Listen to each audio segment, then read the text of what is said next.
Welcome to the Journal of Biophilic Design podcast.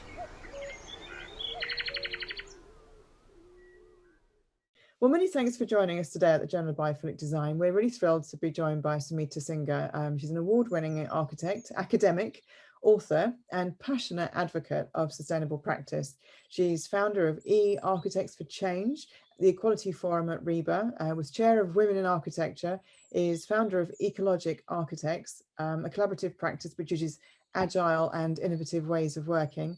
In fact, her practice-based research has resulted in 4 influential books and research papers on the subjects of sustainable design, community engagement, healthcare, and women in architecture. She's worked all over the world, which we're going to talk about very shortly, in India and Spain and Middle East and France.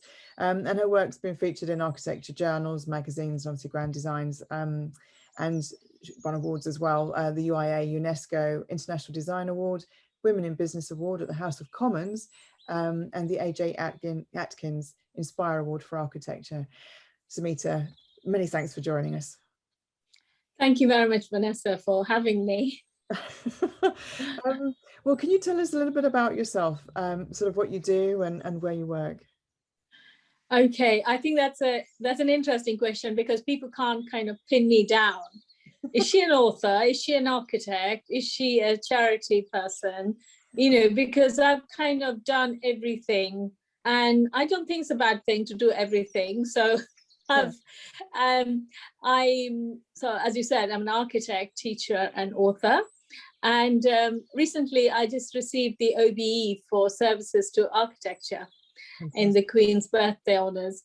And it was a very interesting because the other people had very specific things in their citation, but mine was services to architecture. I don't think they could fit everything in that I do.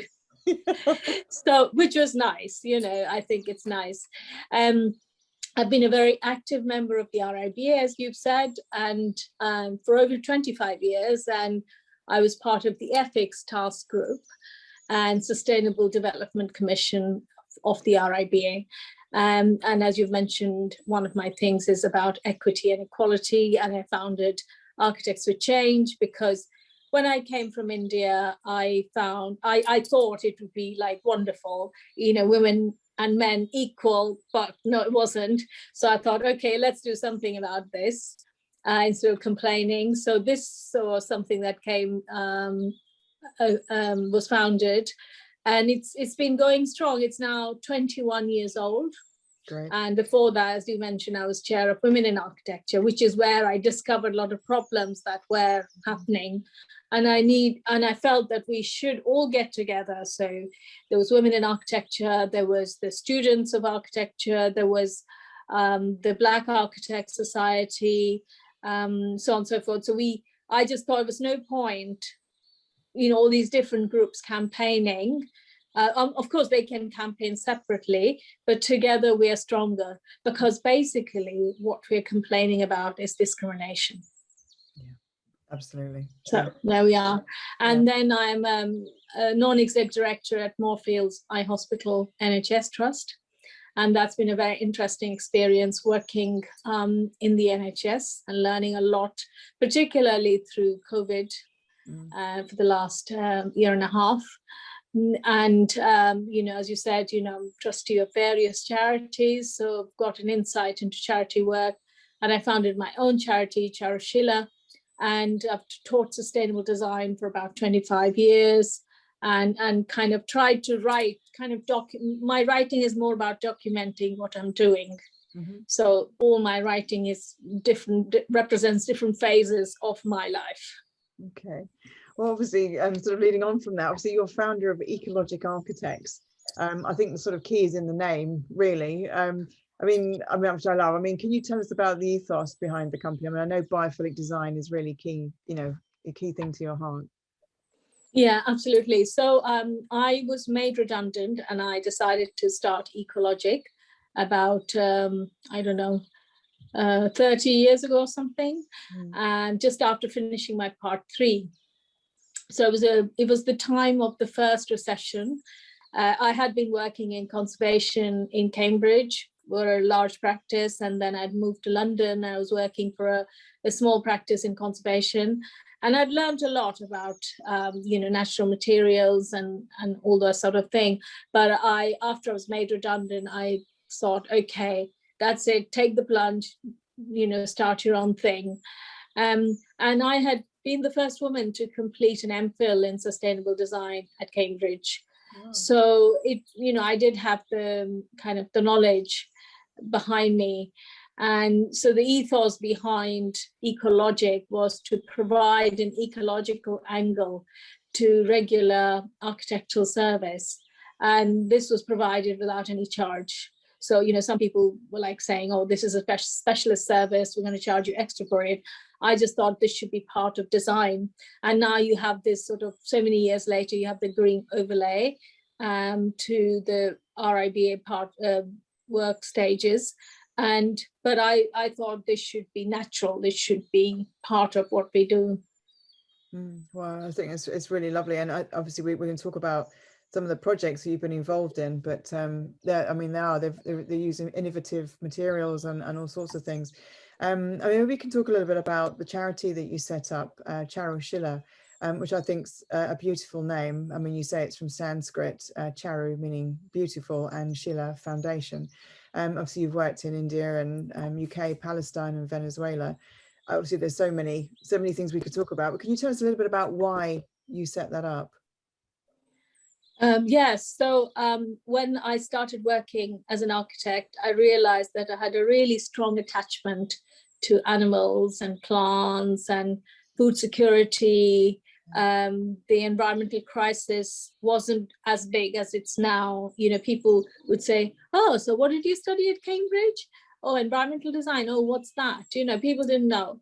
But I just felt that that's the way I wanted to go.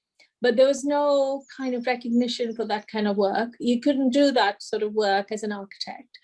So I decided to set up a charity, Charushila, which is actually my grandmother's name.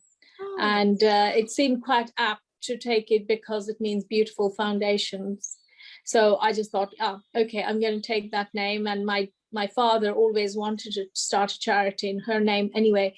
So I thought it all fitted very well. So with Charushila, how we work is we take our time to build relationships and the projects. So we often, there's large time parts of time that we don't have any work because we wait to be approached sometimes. Sometimes we see an opening and then we start talking to the people. I think it's so important, there's dialogue to have with people, and we work in a very fluid way. So we don't say, oh, this is the design and you've got to do this. We say, okay, what are the problems that you have? How can we help you solve it? And then we work with the people and then we generate ideas. And, sometimes I've drawn things and someone's come and say, oh, that's rubbish. We're going to do our own thing. Fine. There's no ego in here. It's what the people want this to be done. So, we just do it. And it's not our intention to kind of plant stuff on people. We just want to work with them because we know if people don't have a buy-in to the project, they won't look after it. So it's as simple as that. It's common sense approach. Yeah. I mean, sort of the projects that you've done, the sort of urban regeneration, community-based, collaborative projects. And as I said to you before we spoke, I mean, there's so many things I could ask you about, but obviously I love India, so I'm gonna be sort of very self-centered and ask you about the project you did in Ladakh to start off with, please. The Druk White Lotus School, which has got a lovely name anyway. So can you tell us about that, please? Yeah, so that was really interesting. So Ladakh is part of Western Tibet. But although it falls in India, it used to be part of this big kingdom called Tibet. So what we did was we did a workshop with local children and a lecture for the local charity. And for me, I've always worked with children, and one of the ethos of the charity is futures. How do we work with children? So we work with children. It's very interesting, this particular school, because they only come for 6 months of the year, because the rest of the time they have to, either be helping their parents, and the places like you can't travel, it's completely snowbound. So they come in for 6 months, do their studies, then go back and then stay there with their parents, and then come back in the summer. So, but what was happening was, in this school, the school had been designed by a very big practice based in London, and the kids, and they had installed a solar panel there, and the kids were destroying this, they would throw stones at it. And I wondered what was going on, because, their culture, their religion is Buddhism, and I'm a Buddhist. So I just couldn't put two and two together. And when I spoke to the children and we did this workshop and we spoke about sustainable futures, I understood that they felt angry at the way the project had been planned. So they hadn't been consulted. And also some of the ideas behind it weren't particularly Buddhist. They were about transporting Western ideas to this very remote place, and constructing a school which didn't kind of fit in with the ethos or the architecture of the local area. So they took out their anger on this solar panel, which is very expensive, particularly because everything has to be flown in by air. It's on a high plateau. It's, I think, 35,000 feet. So it was not very good, to have solar panels broken, because also it relies on that for solar power, for electricity. So, it was just getting to understand what the kids wanted, and then explaining to them about sustainability, about what solar power is and what it does, and build on their aspirations for sustainable futures. So this workshop was very productive. So we had kids who actually were very anti the place, they were being very anti. But if you look at that photo, they're all smiling at the, at the end of the event. They were all like in it together, and they understood the issue about sustainability, particularly for the Tibetan refugees living in that part of Ladakh. Yeah, and as you say, finding out, using like, so why they're attacking this, and using that as a vehicle to find out what the problem is, and then find a solution. I think, and absolutely, yeah, isn't it, really, yeah. And I also did. Yeah. Sorry. I was yeah, sorry, interrupted you. Yeah, no, and yeah. And I did a lecture and a little workshop with people that work with these kids as well, and of Western architects and charity workers who come to work in Ladakh. I mean, there's charity set up there already. So we did a lecture for them to, again, reinforce this idea that you can't impose solutions on people. It has to come up from within them.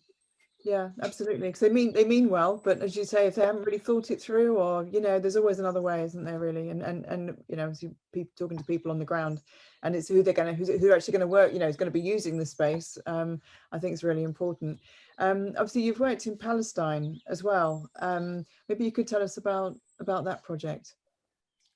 Yeah, so that project was. Again, we work with local people, local government, and artists, and then university. I think that kind of formula works very well. So we did workshops in refugee camps in Ramallah in the West Bank, and I've been there like 3 times now, and it's a very beautiful part of the world, but the people are living in appalling conditions in there.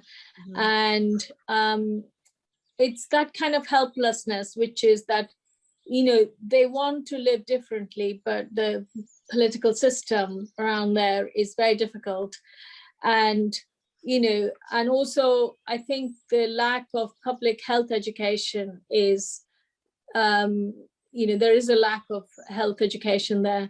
So in my NHS work, I think prevention is better than cure. So because it's part of their religion, they don't drink alcohol, but instead what they do is drink a lot of fizzy drinks and sugary drinks. So when I discovered that, and there's no recycling. Okay. So everything is, there was a plant, but apparently it didn't kind of work, or something happened, funding was withdrawn. So it's a very difficult political situation to work in. So what we did was we cleared 2 pieces of land there. It was quite a horrible task because the bigger piece of land had not been cleared for ages. It was like stinking. So people had just chucked bottles and God knows what else. We found a dead dog in there, and we were just working. Our hands, they were cut and raw, and then I think we'd got nearly to the end when someone took pity on us and got those, the claws that sort of pull at rubbish. Yeah, so they got that. It was like it was a piece of land that was a bit sunken, so I think there was a 1-story height difference between the street level and the ground level. So it was very helpful to have those mechanical help to get rid of the last bit of rubbish. So with these kids, when I discovered about the fizzy drinks, I asked them to bring some bottles of, clean bottles, empty bottles. And I was shocked to see that each child had brought a bin bag full of these bottles. So in a week's time, they had consumed at least, I don't know, I can't even, if you imagine a black bin bag full of empty plastic bottles. So that's what they brought. And I was just shocked at the amount of bottles they had collected and how bad it was for their health. I'd been to the St. John's Eye Hospital, and I'd seen firsthand the impact of having unhealthy food and drinks on people's eyes, because that's the first place it shows up. So there were lots of people with diabetic retinopathy, which is where you get diabetes, then that affects your eyes. And there were small children wearing glasses. So I think just from that little action of, filling a sack with plastic bottles, I sort of said, do you think this is a reasonable amount of, drink to have during the week? And they were all giggling at first. And, then they came around to the idea that maybe it wasn't a good thing to do. And then we decided to use the bottles to make we made planters, we made shades, we made little containers. We did all sorts of things with it because we didn't have any ways of recycling it there. So that was one thing. And I did this in two workshops, both for refugee children. One was a smaller group of children. The other one were like teenage kids. So when we decided to create the garden, we also decided to use waste materials, because getting building materials in Venezuela is very difficult. Sorry, not Venezuela.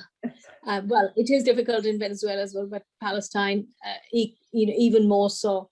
So we used tires, which they had lots of tires, and we had a tiny amount of cement, and we had lots of sand, and and so we created seating out of tires. We created planters out of tires, and somebody donated plants to us that were going to be thrown out. And the idea was to actually plant things that didn't need much watering. And so we created 2 public spaces using those materials. And after we'd done that, the local council said, okay, this is an area of interest, tourist interest.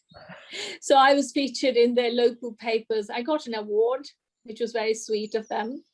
But the best thing was what happened after we left, which was the various charities and the students that we'd worked with.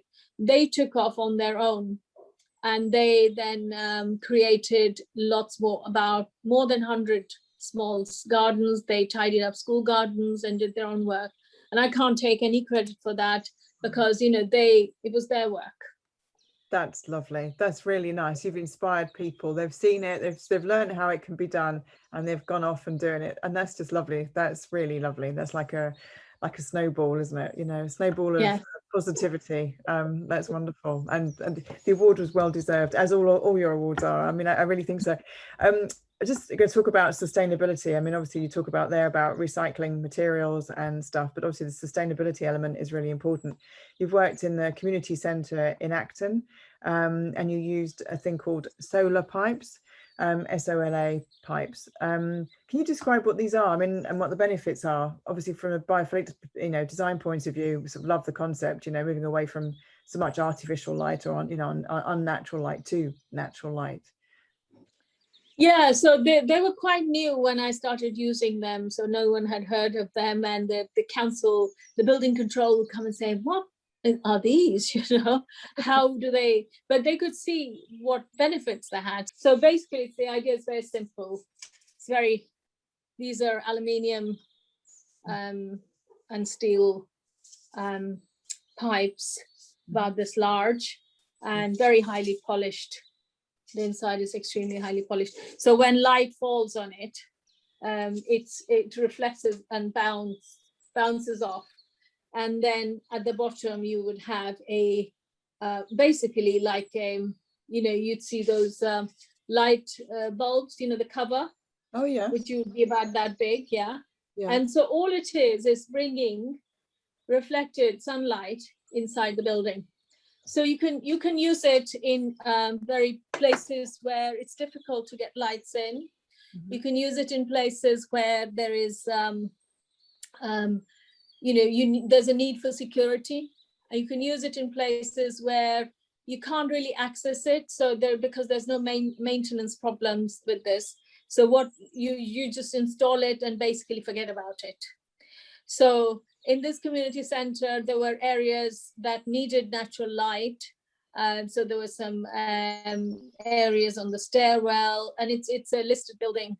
And so you can't do much with installing big windows and things.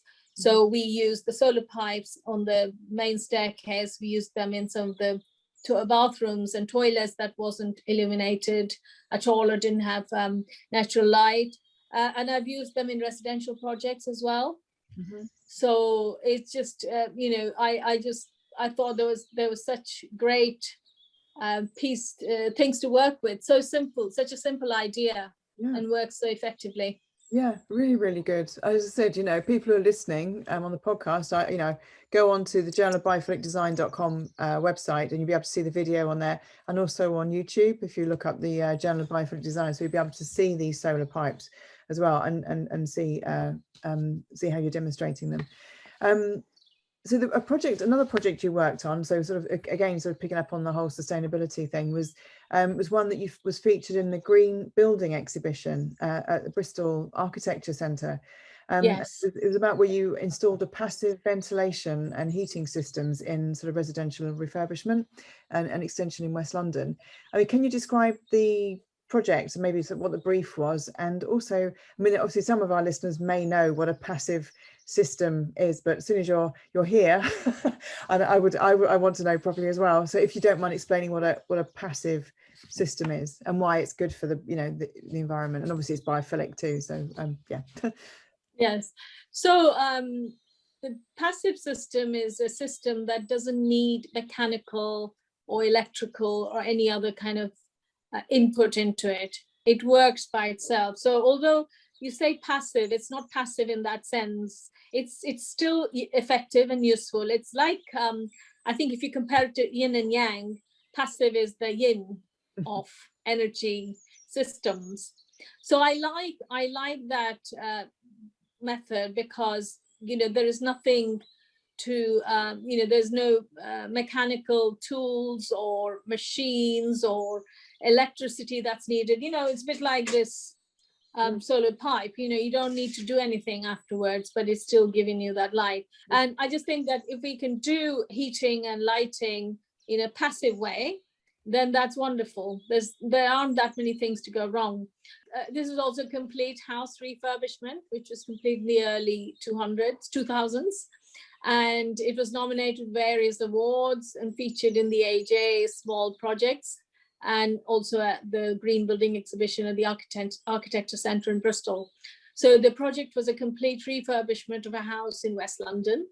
And the owners wanted a modern feel despite the location of the property, which was in a conservation area.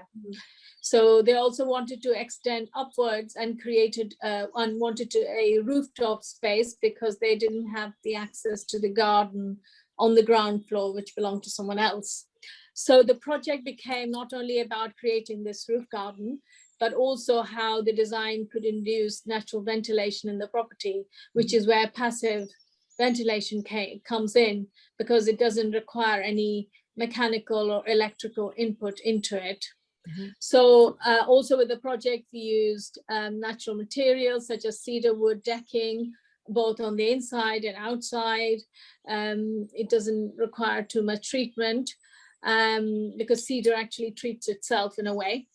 We used cedar is very, very good. That's why it's a bit more expensive than other woods, but it produces its own oils, cedar wood oil. So it kind of has its own beauty treatment, shall we say. But you have to treat them. You can further heat treat it and that makes it a darker color. But there are lots of old houses in North America and other places which are made of cedar, and they're still fine, nothing wrong with them. And also nowadays you can find they're being treated for fire because of fire hazards. But this is a very, very good wood to work with. So we use it on the inside and outside. We use copper cladding, which changes color as it weathers and produces an architectural history, an architectural memory of the building. So it starts like really kind of that lovely copper color, and over the years it will get patinated. So bricks were all reclaimed bricks that we used, and we had the angel mark doors on that project. So at that point in the UK, there was not that many sort of eco-certified patio doors, but I wanted to use those. And so we had to get these from Germany. But, they were really beautifully made. They're made of Meranti wood, which itself is a sustainable wood. And also the whole process is sustainably, it's manufactured sustainably. It's a beautiful installation that you've done. I mean, you created all these different elements. I mean, I didn't know that about cedarwood, for instance. So again, I'll put on the journalofbiophilicdesign.com website links, if that's okay, to the projects that you've done, and also some images so people can look and sort of learn more and be inspired by what you've done. I mean, sort of on that note, I mean, you're a woman, you're a sort of trailblazing woman in architecture. You're creating these amazing things. As you said, you're the first woman to in Cambridge to get the MPhil. So I mean, that's just, I mean, and you've gone on to inspire, well, hundreds and thousands of people, because really you're through the education projects that you do, and also you're teaching online now as well, and everything. I mean, I think it's lovely. I mean, so women in architecture, we have to talk about that, because obviously that's really close to your heart, and you've spearheaded change and inspired collaboration and sort of mutual support as well.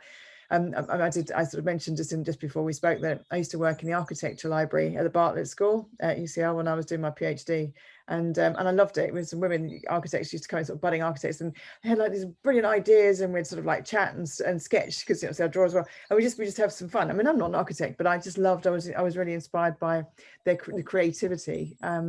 But I mean, are you seeing more women come into the profession now? Are they sort of also coming up with like sort of more biophilic design ideas, or is it? I mean, sort of what's the sort of status, as it were, like a snapshot of women in architecture right now? Yeah, so I mean, I have to say that it's so far been a bit disappointing to looking at the numbers. So what's happening is, when I was chair of women in architecture, there were just 8% women architects, and now it's 28%. So it's grown by 1% each year, which is quite disappointing, because I think it will take another 22 years to achieve equality 50-50. So you just think, there's been so many social movements, there's been the Me Too movement, there's been Black Lives Matter movement, the climate movement, etc. So what's going on here? And particularly if you think the Equal Pay Act came through in 1975, I think. And, it's a long time, it's a whole, people who were born in 1975, they're architects now. Yeah. And things haven't changed for them. So just think what's going on here. You're a woman of color. If you're a woman, you have women with disabilities. You have woman who's of a different gender. These kind of things just, increase the amount of discrimination that you face. So it depends on how many things you tag on. So if you're a woman of color, disabled, all these things then bring double or triple discrimination against you. And I think in these days, it's not right to have this amount of discrimination. So a lot of women drop out during the course. So as you know, the course is part 1, 3 years, then a year out of work, then 2 years of study, and then a year out at work, and then you do your part 3. So you can take about 9 years to complete the course. And women who might have started age 21 at the university are now getting to the age when they want to have children. So if they take a break to have a child, then it means they have difficulties getting back into the profession. So it's still not right. I think the government can do so much more in supporting women in STEM subjects. These are difficult areas for women to progress, and the government can support them more because architecture practices, 80% of them are small practices. To be fair, maybe they struggle as well. They think, okay, it's the woman, she's just about to have a child, okay, we'll make her redundant. I've heard so many stories like that. I'm not saying all small practices are like that and things have improved, but it's very tempting. I know, for example, during COVID, more women got made redundant than men. And women also took on a lot more of the homeschooling for children at home. They did a lot more of the housework, plus they were working online. So, all the time women get it in the wrong way, So, and I know women architects struggled a lot. There was some kind of survey done, and, all the women that were spoken to, they said, we really struggled. You're speaking to a client, say, a high-flying client on a building project, and then you've got kids running around, you're trying to sort out their homework or dinner or something. It's been really difficult. So keeping that in mind, I'm actually now going to be starting a new course in Milan, which is about women in architecture. It's going to be the first course of its kind. And the course is linked with the UN Sustainable Development Goals. So it'll cover all the aspects of gender equality, reducing inequality, climate action, sustainable cities, communities, and ecological issues. So that's 4 or 5, 6 of the Sustainable Development Goals that it will cover, the course will cover. So, coming back to where we started from, basically women are really tied in with the environment. Absolutely. I think as well we have I can't remember who I interviewed, but somebody, it was a bloke, and but they mentioned that which was really interesting to hear him say, because he said, sort of the biophilia aspects. He just mentioned that there's a feminine aspect to it, which was traditionally, workplaces, they would perceive plants and stuff as the fluffy stuff, so therefore it is the women's sort of side of things, and there's a softer element, obviously, to rather than working in a harsh environment, which is like reflective and sort of traditionally perceived as masculine, creating something that's more harmonious with nature and with our sort of our biological and psychologically sort of happy place, is more, maybe it's a more maternal kind of way, more kind of holistic, more caring, more which traditionally been a woman's role, if you want, but you know, maybe that could be a call to women to come, you know, to come into architecture through biophilic design. Maybe they've come in through interior design, and maybe they've kind of got involved a little bit more in sort of architectural design, and you know, maybe they could go and train, you know, so that would be might be a nice way in, you know. Anyway. Absolutely. You know, like, you know, the fact that there are lots of like women interior designers or women gardeners comes from the fact that, you know, when the professions began, before they began, women were confined to their homes and gardens, and that was an area they had complete control on. So they started doing that. So in a way, it's an extension of that. But we know that women can do so much more. You know, there's women building the Shard and bridges and really big engineering projects they're involved in. So women can do both things. But, you know, I have to say that this biophilic idea of this being the soft and fluffy stuff, you know, it shouldn't be about your being a woman. You know, men can have that too. And it's good to have both aspects, isn't it? The yin and the yang. Yeah. So the yin isn't about just, you know, if you're a woman, you naturally think in that way. No. Or if you're a man, you think in that way. I think it's about having both aspects in your design work. Totally, absolutely, yeah. Well, sort of on that note, if you could paint the world with like this sort of magic brush of biophilia, it's a question I ask everybody at the end of a podcast. So it's a kind of like real fantasy magic question, but you know, what would the world look like to you? So I would say to all the children and all the future inhabitants of this world is that you are one with nature. You know, it's not you, and it's not a binary thing that you and nature are separate things. It's the oneness of you and nature. And this is actually a Buddhist philosophy. So you can't exist without your environment. The environment can't actually flourish without you helping it flourish.